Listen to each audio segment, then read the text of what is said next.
자, 오늘은 마가복음 11장 12절부터 18절 말씀을 통해서 예수님의 권세날이라는 제목으로 우리 같이 말씀 나누도록 하겠습니다. 자, 예수님이 전 생애에 걸쳐서 7번 예루살렘을 방문하셨습니다. 물론 이 고난주간에 계속적으로 예루살렘 성 들어가시고 또 베다니로 퇴장하시고 이런 내용들이 있지만 이것은 이제 7번째로 한꺼번에 간주를 합니다. 자, 그 7번 방문하신 내용이 어떤 내용이냐면, 첫 번째는 예수님께서 출생을 하신 후 40일 만에 결례 의식을 하기 위해서 예루살렘을 이제 방문하셨습니다. 구약 율법을 보시면은 여자가 아이를 낳았을 때 행하는 그런 의식, 그런 규례에 대한 내용이 나옵니다. 레위기 12장 2절 말씀 보시면 이스라엘 자손에게 고하여 이르라. 여인이 잉태하여 남자를 낳으면 그는 7일 동안 부정하리니 곧 경도할 때와 같이 부정할 것이며. 근데 어떤 여자가 결혼을 해서 아이를 낳아요. 특별히 이제 남자아이를 만약에 낳게 되면 그 아이를 낳고 나서 7일 동안은 부정하다는 것이죠. 경도할 때처럼 부정하다. 이렇게 말씀을 하고 있죠. 레위기 12장 13절 보시면은 제8일에는 그 아이의 양피를 벨 것이며, 그 7일 동안 부정한 상태에서 이제 제8일째가 되면은 아이의 양피를 베라. 이제 할례 의식이죠. 명령을 하고 있습니다. 할례는 차도를 가지고 양피를 베는 것인데 부정한 피, 사망의 피를 뺀다는 그런 영적 의미가 있죠. 예수님께서도 태어나신 지 8일 만에 할례를 받으셨습니다. 예수님은 죄가 없으신 분이신데도 불구하고 이제 8일째 할례를 받으신 것이죠. 예수님께서 율법 아래에 있는 그 죄인들, 인간들을 구원하시기 위해서 친히 율법 아래서 나신 것을 보여주고 있는 거예요. 그래서 갈라디아서 4장 4절 말씀 보시면 하나님이 그 아들을 보내사 여자에게서 나게 하시고, 이렇게만 표현되어 있는 것이 아니고 율법 아래에 나신 것은, 이제 이런 표현을 하고 있죠. 자, 그 다음에 레위기 12장 4절 말씀 보시면은 그 여인은 오히려 33일을 지나야 사녀리 깨끗하리니 정결케 되는 기한이 차기 전에는 성물을 만지지도 말며 성소에 들어가지도 말 것이다. 이런 말씀을 하고 있어요. 그러니까 여자가 남자아이를 낳았을 때 이제 7일 동안 부정한 거예요. 그리고 33일이 더 지나야만 사녀리 깨끗해진다. 정결케 되는 기간이 차게 된다. 이제 그 말입니다. 여자아이를 낳게 되면요, 이것 무조건 배가 돼요. 여자가 이제 결혼을 해서 여자아이를 낳게 되면은 남자아이일 때는 7일 동안 부정하다고 했잖아요. 여자아이를 낳게 되면 14일 동안 부정합니다. 그리고 66일을 더 있다가, 그래서 총 80일이 될 때까지 정결케 되는 기간이 돼서 이제 그때 정결케 되는 거예요. 왜 이렇게 여자는 배가 되느냐? 다른 것이 아니고 남자가 먼저 죄를 진 것이 아니고 여자가 먼저 죄를 지었기 때문에 그렇게 이제 배가 되는 거예요. 정결케 되는 기간이. 그렇게 정결케 되는 기간이 다 차게 되면 남자는 40일이죠. 여자는 80일이에요. 그렇게 되면 이제 성전에 나아가서 하나님 앞에 제물을 바치고 제사를 드리게 되는 거예요. 이런 구약의 율법이 있습니다. 예수님을 낳은 마리아도 이 율법대로 그대로 이제 행하게 된 거죠. 누가복음 2장 22절 볼 때 모세의 법대로 결례 날이 참에 아기를 데리고 예루살렘에 올라가니. 그러니까 이것이 예수님의 이제 첫 번째 예루살렘 방문이 되시는 거예요. 여러분, 죄가 만약에 없었다면 이런 결례 의식이 뭐가 필요했겠습니까? 아이를 낳았는데 부정하다? 부정한 게 뭐 어디 있고 정결케 되는 시간이 뭐가 필요했겠습니까? 죄가 있으니까 아이를 낳았는데도 부정한 기간이 있고 또 그 아이는 할례를 받아야 되고 정결케 되는 시간도 필요하게 된 것이죠. 예수님은 분명히 죄가 없으신 분인데도 불구하고 아까 말씀드렸듯이 율법 아래 나셨죠. 그 율법 아래 있는 인간들을 구원하시기 위해서 그렇게 율법 아래 나셔서 이 율법의 요구를 처음부터 마지막까지 다 이제 이루고 성취를 하셨던 것입니다. 자, 이것이 바로 제 1차 방문이었습니다. 자, 두 번째 방문은 예수님이 12살 때였죠. 그 부모가 유월절을 지키기 위해서 그 12살 된 예수님과 함께 예루살렘 성을 방문을 하셨습니다. 성전을 방문하신 것이죠. 절기를 다 지키고 이렇게 돌아오는 길이었는데 그 부모는 분명히 자기 아들 12살 된 그 예수님이 그들과 함께 동행하는 줄을 알고 무려 하룻길을 걸어왔다고 말씀을 하고 있어요. 우리가 정말로 무서운 게 제가 저번에도 한번 이 주제로 말씀을 드린 적이 있는데 정말 무서운 것이 무엇이냐면 예수님이 내 옆에 계신 줄 알고 예수님이 없이 하룻길을 가는 신앙이에요. 예수님은 분명히 없는데 내 옆에 없는데 나와 동행한 줄 알고 걸어가고 있는 그 신앙. 그것이 가장 무섭고 두려운 일입니다. 항상 우리가 그래서 우리 신앙생활 하는 가운데 성전을 오고 가는 그 길 가운데 예수님이 나와 함께 동행하고 계신지 늘 점검하고 돌아보는 그런 신앙생활이 반드시 필요합니다. 부모가 하룻길 지나고 나서 나중에 둘러보니까 예수님이 없단 말이에요. 뭐 얼마나 깜짝 놀랐겠습니까? 분명히 함께 있는 줄 알았는데. 다시 예루살렘을 돌아가 가지고 곳곳을 찾다가 성전에서 예수님을 발견했죠. 그 일성이 뭐냐? 내가 내 아버지 집에 있어야 될 줄을 알지 못하셨나이까? 벌써 이 성전이 예수님에게 있어서 어떤 곳인지 증명을 해주고 있는 것이죠. 아버지의 집, 성전의 주인 되신 예수님. 12살 때 이미 그 부모한테 이야기를 하면서 증거를 하고 있는 거예요. 이해가 안 되죠, 부모는 무슨 말인지. 그러나 마리아는 이 말을 마음에 깊이 두었다고 증거를 하고 있습니다. 이것이 두 번째 방문이었죠. 자, 세 번째 방문은 예수님 이제 공생애 시작되셨죠. 30살에. 그 공생애를 맞이하시고 첫 번째로 유월절을 지키시기 위해서 예루살렘에 방문을 하셨습니다. 이때 성전을 뒤엎으셨어요. 고난주간에만 이 성전을 뒤엎으신 것이 아니고 공생애 시작하면서 유월절을 지키기 위해 예루살렘을 방문하셨다가 그때 성전을 뒤엎으셨어요. 사람들이 이렇게 성전을 뒤엎으실 때 좀 깨달았으면 얼마나 좋았을까요? 그렇다면 또다시 뒤엎으실 일이 없었겠죠. 내 아버지 집을 장사하는 집으로 만들지 말라. 이 성전을 헐어버리라. 내가 사흘 동안 일으킬 것이다. 뭐 사람들은 이해가 안 됐죠. 이 주전 20년부터 시작해가지고 예수님 공생에 시작할 때까지 지금 무려 46년 동안 지어지고 있는 이 성전을 헐어버리고 내가 3일 만에 짓겠다. 그렇게 말씀을 하시니까 잘 이해가 안 되는 것이죠. 예수님은 성전된 자기 육체를 가리켜 말씀하셨다. 이렇게 말씀을 하고 있어요. 예수님께서 십자가에서 죽으시고 이제 3일 만에 부활하실 것을 말씀을 하는 것이죠. 이것을 증거했을 때가 바로 예루살렘 세 번째 방문이었습니다. 네 번째 방문은 유대인의 명절에 올라가셔서 베데스다 연못에서 38년 된 병자를 고치셨습니다. 여러분 38년 동안 그 병에서 놓이지 못하고 병 때문에 고통당했다고 한번 생각을 해보세요. 예수님 딱 오셔가지고 내 자리를 들고 걸어가라.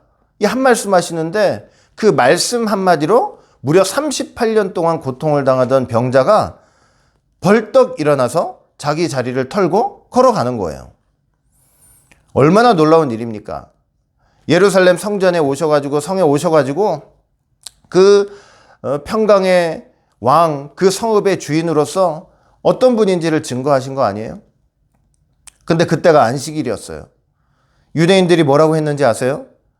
그 38년 동안 고통을 당하다가 벌쩍 일어난 그 병자한테 네가 지금 안식일인데 그렇게 자리를 들고 일어나는 것은 옳지 아니하다. 얼마나 완악한 사람들입니까? 안식일에 이런 일을 한다고 그 유대인들은 예수님을 그때부터 핍박하기 시작했다고 했어요.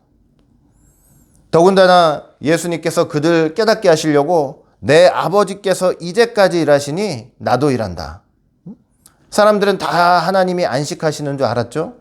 그러나 타락했기 때문에 그 구원의 역사를 위해서 힘을 다 일하시고 계시는 그 이면을 아무도 모르잖아요. 예수님이 증거했어요.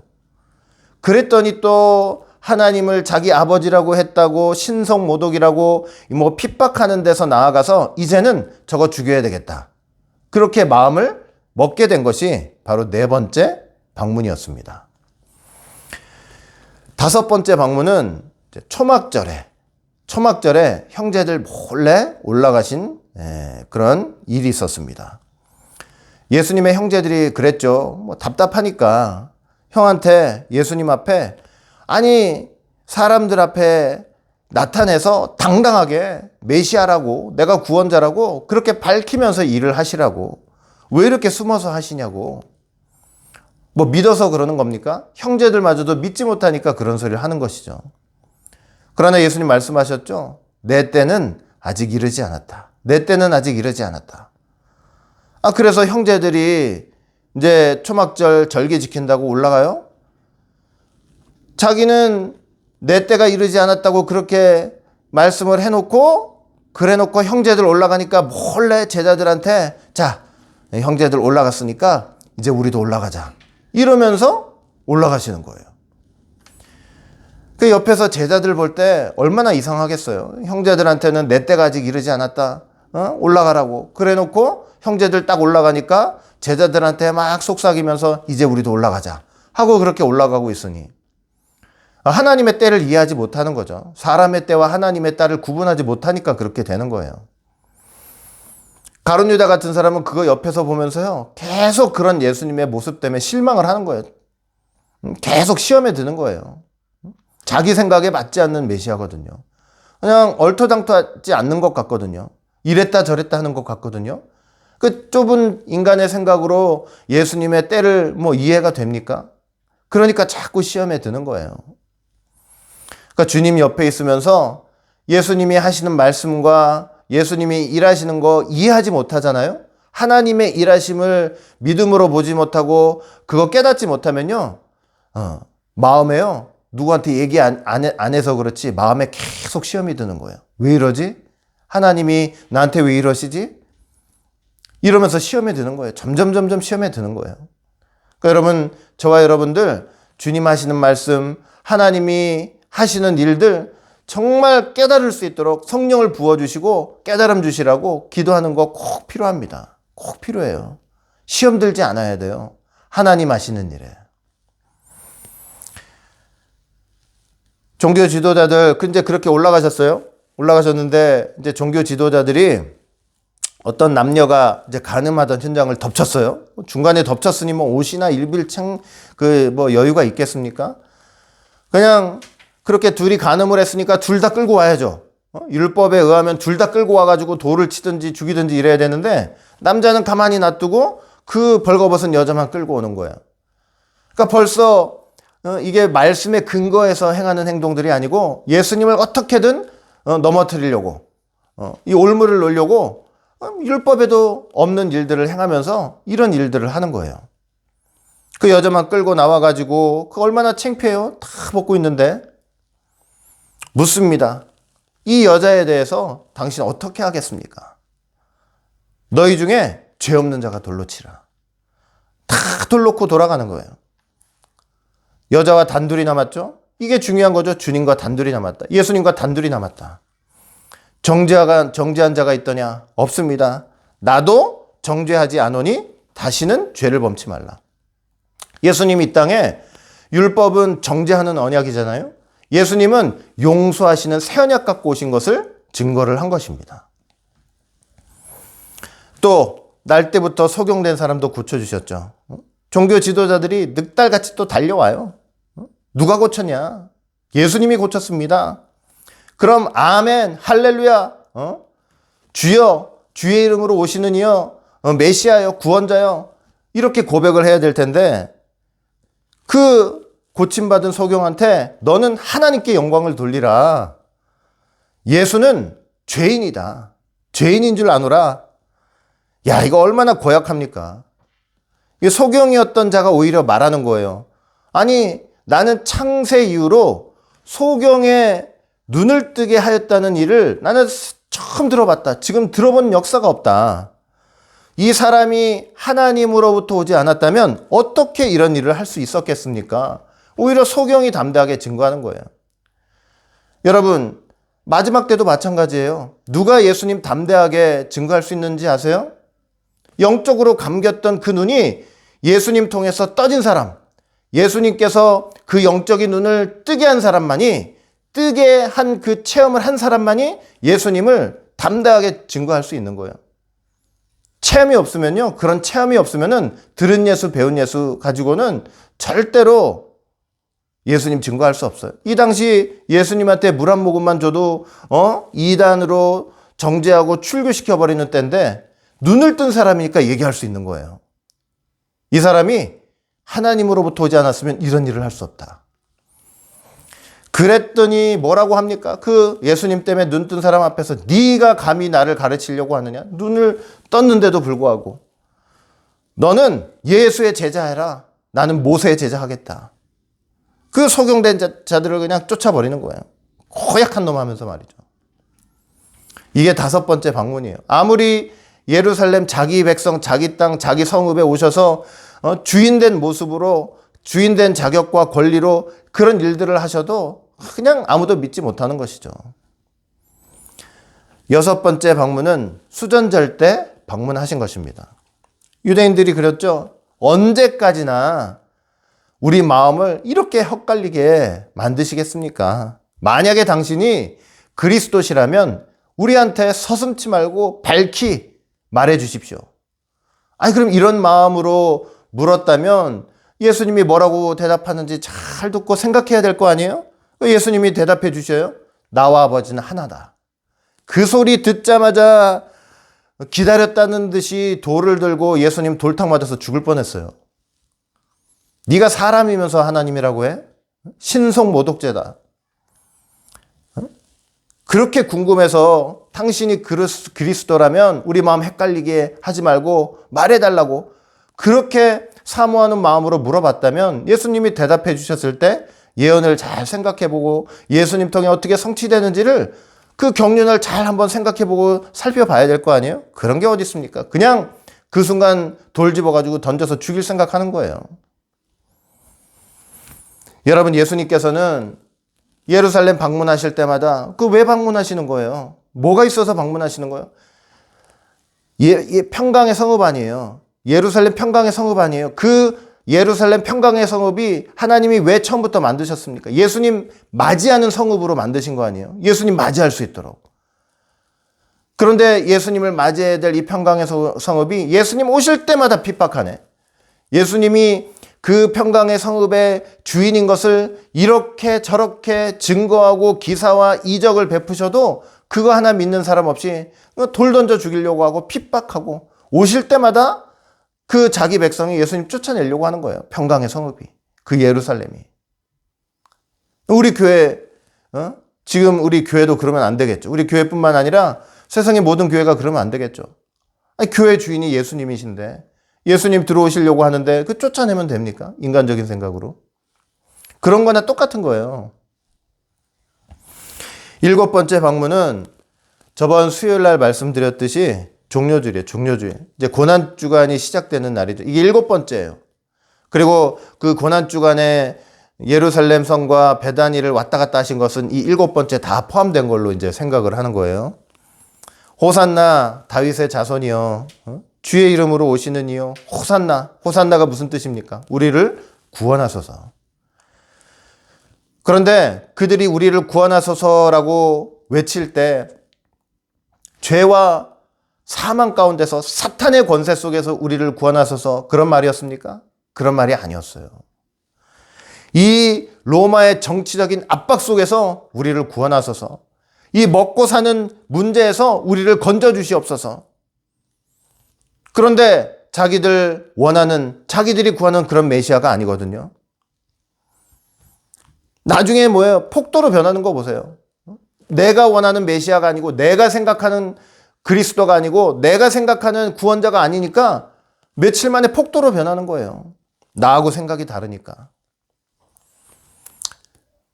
십자가에 매달아 죽여주시옵소서. 그 빌라도 총독한테 그렇게 요구하는 그 사람들이 돼버린 거죠. 폭도가 돼버린 거죠. 예수님이 그거 다 보고 계시는 거예요. 그렇게 들어가셨죠? 들어가셨어요, 성전에. 여러분, 그렇게 성전 들어가셨을 때, 7번째 들어가셨을 때 뭔지 아세요? 마지막 점검이에요. 마지막 점검. 최종 점검이에요. 내가 이 생애 동안 무려 지금 앞에 6번이나 방문했고 이제 7번째 들어왔는데 이게 마지막 방문이다, 그거예요. 이게 마지막 점검이다. 최종 점검이다. 나 맞이할 준비 잘하고 있나? 내가 그동안 왔다 갔다 했으니 깨닫고 회개하면서 나 맞을 준비 잘하고 있냐? 그 점검하는 거예요. 회개했나? 하나님의 말씀과 기도로 준비를 하고 있나? 그거 보시는 거예요. 불합격이에요. 그런데 불합격이에요. 가서 보니까 불합격이에요. 기도하기는커녕, 말씀과 기도로 준비하기는커녕, 회개하기는커녕 강도의 굴렬이 돼 있어요. 도둑놈 소굴이 돼 있어요. 사람들의 영혼을 사고 파는 바벨론이 돼 있더라, 이거예요. 강도의 소굴. 그날은요, 조용히 예수님이 제자들과 함께 퇴장하셨습니다. 아무 말 없이 퇴장하셨어요. 별일 없으니까 아무 일도 없나 보다? 그게 아니에요. 폭풍전야예요. 종료 주일날 성전에 들어가셔서 예수님 최종 검사하셨죠? 그 다음날 월요일 권세의 날 성전 들어가셔서 심판하시는 거예요. 판결을 하시는 거죠. 너희는 성전으로서 가치가 없다. 다 뒤엎으시는 거예요. 월요일날 아침에 베다니에서 일찍 나오셨죠. 성경 보세요. 일찍 나오셨다 그랬어요. 아니, 그 집에 무슨 먹을 거라도 조금 있었다면은 그거 왜 일찍 나오셨겠습니까? 그 수많은 환영 인파가 있으면 뭐합니까? 따뜻한 밥 한 끼 대접하는 사람이 없어요. 예수님 분명히 하나님이시지만 사람으로 오셨잖아요. 사람이시기도 하잖아요. 사람인데 배가 안 고프십니까? 예수님이라고 배가 안 고프시겠어요? 얼마나 배가 고프십니까?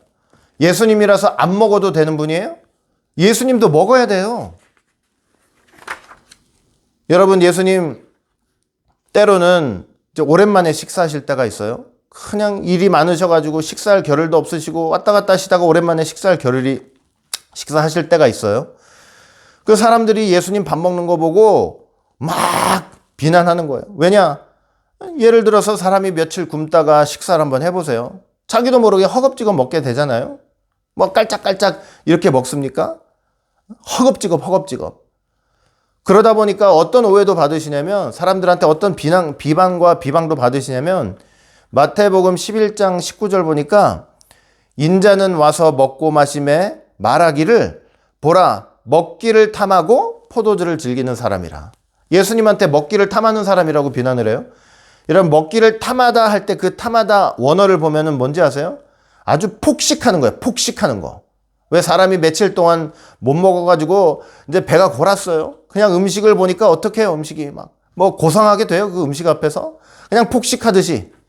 또 원어를 볼 때 아주 개걸스럽게 먹다. 개걸스럽게. 남 보기에 민망할 정도로 허겁지겁 먹다. 그런 의미가 있어요. 아니, 그래서 사람들이 비방하는 거예요. 저 보라고, 저 먹는 걸 탐하는 저 모습 보라고. 아니, 자기가 하나님이라면서 아버지와 하나라고 하면서 저렇게 밥상머리 앞에서 고상하게 먹지 못하고 저렇게 개걸스럽게 먹냐?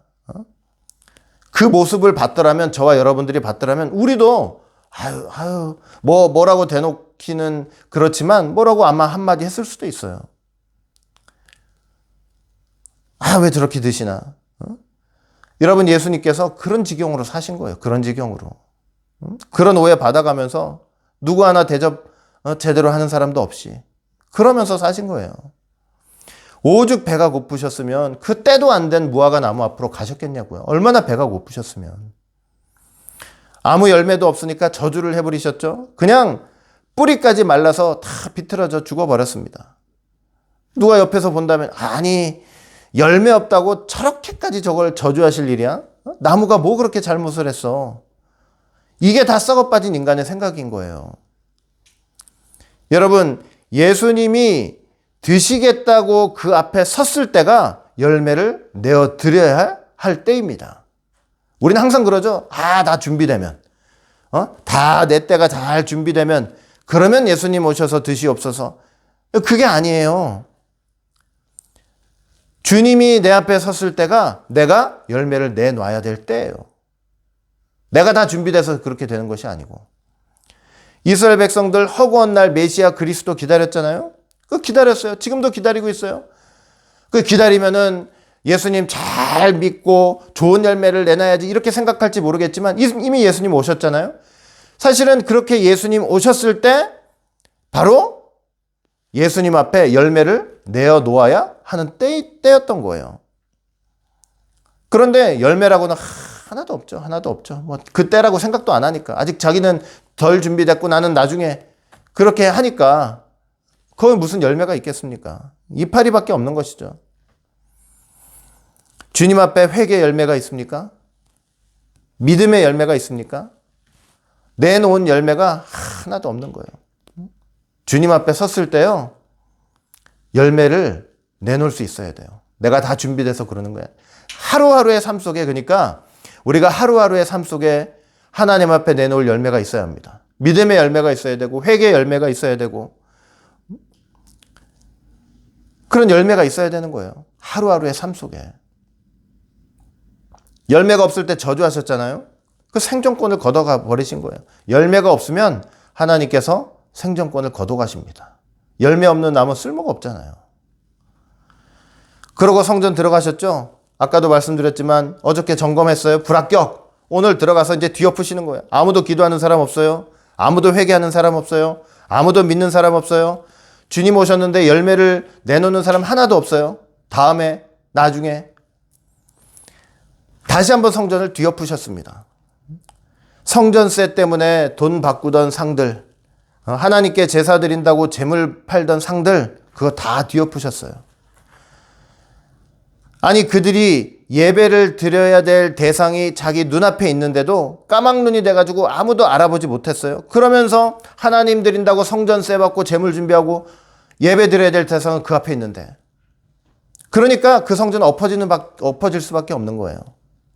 성전이 이미 성전이 아닌 거예요. 주인이 있는데, 예배 대상이 있는데 자기들끼리 종교 활동하고 있는 거예요. 성전세 받고 제사 재물 준비하고 이러면서.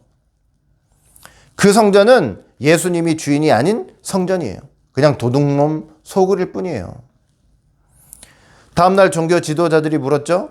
당신이 도대체 무슨 권세로 성전을 그렇게 뒤엎느냐고. 솔직히 말해서 무슨 권세입니까? 성전의 주인된 권세로 그렇게 하신 거죠. 예배 받으실 대상으로 그렇게 하신 것이죠. 성전의 주인도 몰라보고 성전의 주인 되신 예수님께 따뜻한 밥 한 끼도 대접 못하는 그런 성전이 무슨 성전이라고 얘기할 수 있겠습니까? 뒤엎지 않으면 안 돼요. 예수님이 그거 뒤엎지 않으면 안 돼요. 왜 그런지 아세요? 그거 뒤엎지 않으면 점점 더 도둑놈 속을 되는 거예요. 결국 멸망당할 바벨론 속을 되는 거예요. 바벨론 돼버리는 거예요. 사랑하는 성도 여러분, 오늘 예수님이 무화과 나무를 저주하신 뜻과 성전을 뒤엎으신 의미를 잘 생각해 보시길 바랍니다. 우리 자신이 무화과 나무예요. 잎만 무성한지, 내 때를 기다리고 있는지, 주님이 오셔서 내놓을 그 때가 아니라 그저 내가 열매를 맺는 그 때를 기다리고 있는지, 늘 열매를 준비하고 있다가 주님 오시면 언제든 내놓을 준비를 하고 있는지, 여러분 잘 생각해보고 우리 신앙생활들을 점검해 보시길 바라겠습니다. 우리 자신이 성전입니다. 우리 자신이 성전이에요. 예수님이 진정으로 주인된 성전이신지, 정말 내 안에 예수님이 계신지, 정말 예수님을 섬기고 있는 참된 성전이 되고 있는지 여러분 꼭 점검해 보시길 바라겠습니다.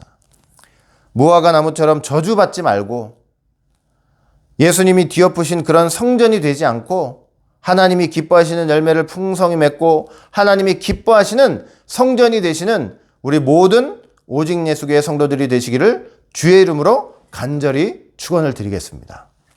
기도합니다. 사랑과 은혜가 풍성하신 아버지 하나님, 오늘도 이렇게 귀하고 복된 시간을 저에게 허락하여 주시고 예수님께서 무려 7번이나 예루살렘 성전, 자기 백성, 자기 성읍 가운데 찾아가셨으나 아무도 깨닫지 못하고 핍박하고 죽이려 하고 정말 믿음으로 메시아를 맞지 못하고 그저 자기의 유익을 구하며 종교 생활을 했던 그런 이스라엘 백성들의 모습을 보면서 오늘 다시 한번 우리의 모습을 점검할 수 있는 우리 모든 성도들이 다 될 수 있도록 인도하여 주시옵소서. 무화과 나무를 저주하시면서 열매 하나 없는 그들을 책망하시고 성전을 뒤엎으시면서 정말 성전의 주인 되신 예수님을 예배하지 못하고 그 앞에 열매를 내놓지 못한 그런 성전이 되는 우리가 되지 않고 날마다 귀한 열매를 내놓을 수 있는 믿음의 사람들이 되게 하여 주시고 하나님이 기뻐하시는 성전이 되는 우리 모두가 될 수 있도록 인도하여 주시옵소서. 예수님이 내 앞에 계신지 나와 동행하고 계신지 날마다 돌아보고 점검하고 확인할 수 있는 우리 모두가 될 수 있도록 인도하여 주시옵소서. 감사하며 예수님 이름으로 기도합니다. 아멘.